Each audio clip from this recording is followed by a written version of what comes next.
Assalamualaikum teman-teman, bertemu lagi dengan saya Bara di channel Bisa Siro. Pada episode kali ini saya akan berbagi kisah tentang wahyu kembali turun.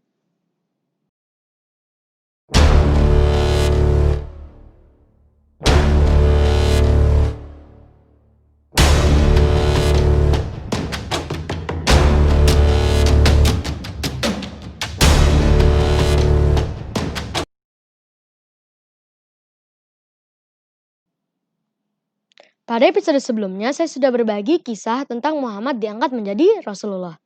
Teman-teman masih ingat nggak surat apa yang diturunkan oleh Allah melalui Jibril kepada Muhammad?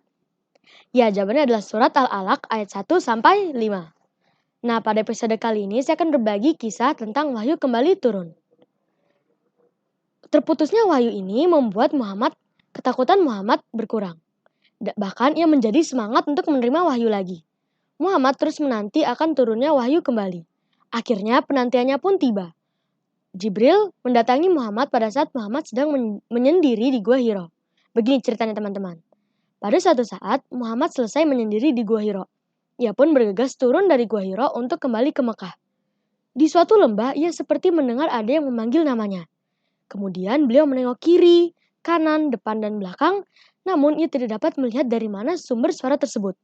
Namun saat beliau mendongakkan kepalanya ke atas, ia melihat malaikat Jibril. Malaikat Jibril seakan-akan seperti duduk di antara kursi di antara langit dan bumi. Melihat pemandangan itu, Muhammad pun tiba-tiba terjatuh pingsan. Setelah pingsan yang cukup lama, Muhammad sadarkan diri kembali. Setelah Muhammad sadarkan diri lagi, beliau bergegas bangkit dan pulang ke rumah untuk menemui Khadijah. Sesampainya di rumah, ia meminta kepada Khadijah untuk menyelimuti dirinya dan menetes-neteskan beliau dengan air dingin. Tanpa banyak tanya, Khadijah kemudian melakukan apa yang diperintahkan oleh Muhammad. Pada saat itulah turun sebuah wahyu yang berbunyi.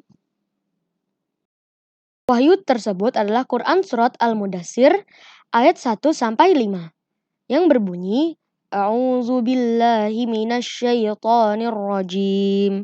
Bismillahirrahmanirrahim.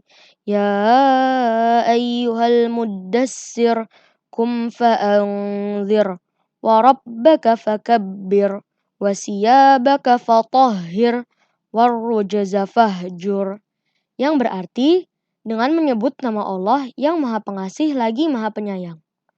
Wahai orang yang berkemul atau berselimut, bangunlah lalu berilah peringatan, dan agungkanlah Tuhanmu, dan bersihkanlah pakaianmu, dan tinggalkanlah segala perbuatan yang keji.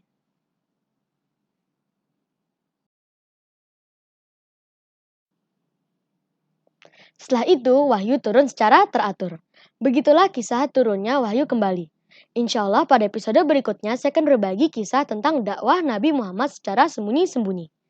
Dakwah secara sembunyi-sembunyi ini cukup lama loh teman-teman. Bagaimana kisah selengkapnya? Tonton episode berikutnya ya. Cukup sekian untuk episode kali ini. Semoga teman-teman dapat memetik hikmah dari setiap cerita yang saya sampaikan. Insya Allah. Jangan lupa tonton episode berikutnya yang insya Allah akan membahas tentang dakwah Nabi Muhammad secara sembunyi-sembunyi.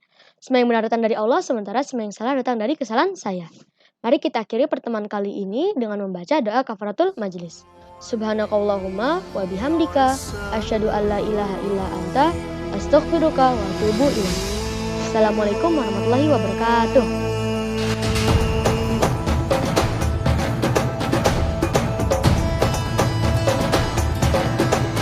Ya Nabi salam alaik, ya Rasul salam alaik, ya Nabi salam alaik, salawat